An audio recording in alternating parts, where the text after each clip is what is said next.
To me, school is a place where you could learn education, where you could connect with your students and classmates, and where you could express your learning and creativity.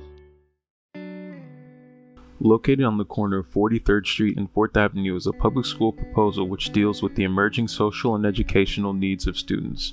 Our studio's aim was to look at and challenge traditional views of a classroom. We looked at the advancements in terms of education and pedagogy in middle school as a whole progressive series. By researching new methods of education such as flipped classrooms, online video preparations, and more, we identified our projects as an infrastructure for the exploration and application of a project-based education. Through our constant exploration and reinterpretation of different sports, our studio created forms which reflected back to the idea of redefining a school. These new discoveries led to the creation of variegated spaces in order for learning to occur while maintaining some traditional aspects. In this first project, Chrissy started off with the tennis intensity map and generated a sequence of instances in time. These patterns constantly shifted depending on the player's movement and strategy, so the analysis simultaneously developed a spatial condition that addresses ideonomies such as counterbalance, cooperation, focus, and dramatic behaviors. By identifying counterbalanced movement in her intensity map analysis, a push and pull action allowed her to understand how form would correspond to movement. The results of this analysis were deployed onto the site to learn the relations between model, site, and context, while also understanding interstitial movements that started to alter the site. By allowing the site to manipulate the deployment and set relationships, Christie identified movements that performed a push in and pull out of the public realm to interplay with masses, which generated interior and exterior spaces. The counterbalanced behavior also continuously negotiated with the center mass and generated spaces that leaped into each other, connecting and disconnecting parts of the direct context in order to achieve a continual fluctuation between public realm and interiority. The identification of these contrasting moments organized program in both collaborative and individual learning spaces. As far as the learning environment goes, this proposal intends to generate a balance between the classic enclosed learning environment that has long been seen as the effective learning environment, since it could be less distracting while innovating outdoor learning spaces. Furthermore, the project takes form into context by generating spaces which allow the urban landscape to interact with the formal design of the school building. The design stretches inward and outward, generating deep curvilinear spaces that are unconventional and perform as intricate learning spaces. On its interior, Christie developed a programmatic idea that is integrated into the form development of the initial process, taking into consideration the guidelines and programs for the middle school itinerary. The plan still behaved with the residue of the initial generative process, incorporating the vision of the conceptual ideas and the spatial sequence. The main opportunity is to break loose of the conventional idea of a school design and integrate a process of behavior and movement that are captured by ideonomies and then put forward into a three-dimensional state. In the next snippet, we'll be addressing Venice's process and project realization. Welcome to FLIP, short for Facilitated Learning Interactive Program. With today's generation heavily reliant on the internet, students can learn from multiple platforms, expanding their ideas, gaining new interests, and increasing understanding of educational topics outside of school, which have effectively increased engagement in classrooms. FLIP challenges the idea of a conventional classroom by expanding and integrating the flipped classroom method into its curriculum. The school encourages at-home learning, allowing students to come to school with increased interest in various disciplines.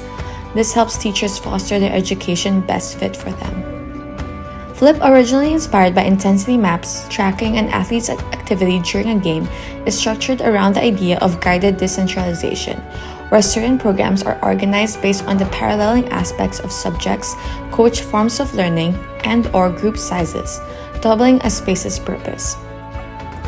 Nestled in Sunset Park, Brooklyn, FLIP welcomes students through its interior courtyard with its first floor serving as a cafeteria. 2 elevators can be used to gain access to the school's upper floors. The second floor showcases a seating area made for group discussions. The third encourages the use of technology, presenting a screening room and nooks for computer use. Going up to the 4th floor, physical activity is encouraged through the school's hills and open plan layouts, which is mirrored on the 6th floor. Much like the 5th floor, the 7th floor introduces open classrooms with others being closed for classes which opt for private discussions. Overall, Flip encourages and fosters students' interests and curiosities, allowing and unleashing true character potential.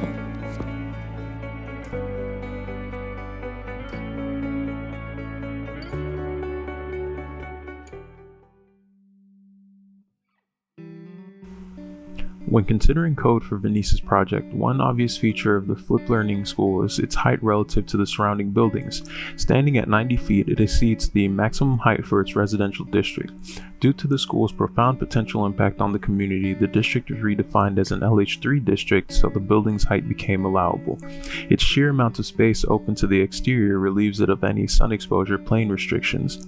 Some of these spaces were classified as pocket parks in addition to its first floor open area, so the only spaces subject to temperature control and conditioning were those to be fully enclosed. On the other hand, Christie's site needs to be de-landmarked so that any modification of its existing facades can be proceeded without going through the tedious process of community boards and LPC or Landmark Preservation Commission approvals. The site also needs to be rezoned so that the collaborative and trusting spaces can be made without building code restrictions like required dimensions and natural light requirement for habitable space. The main reason why it would make sense to build a school on that lot would be that preserving existing walls of the old police building brings no value or function to that neighborhood, and it would make sense to build something for the community there instead. The old walls were built to suggest control over the community that the police station once had, and so it would be more beneficial to build a school which would extend its boundaries to the entire community. Some possible sources of funding would be the city school board and donors from the community who might be interested. The community would benefit from funding this school, as these buildings will be more than just a school but a place for the local community to use it in off-peak hours. Aside from funding the school via the city and state, another route would be to seek help from foundations who specialize in the flipped learning method. While the concept of the flipped learning classroom is still relatively new, there are multiple educational foundations that offer to aid schools who are willing to make the switch from traditional learning to flipped learning.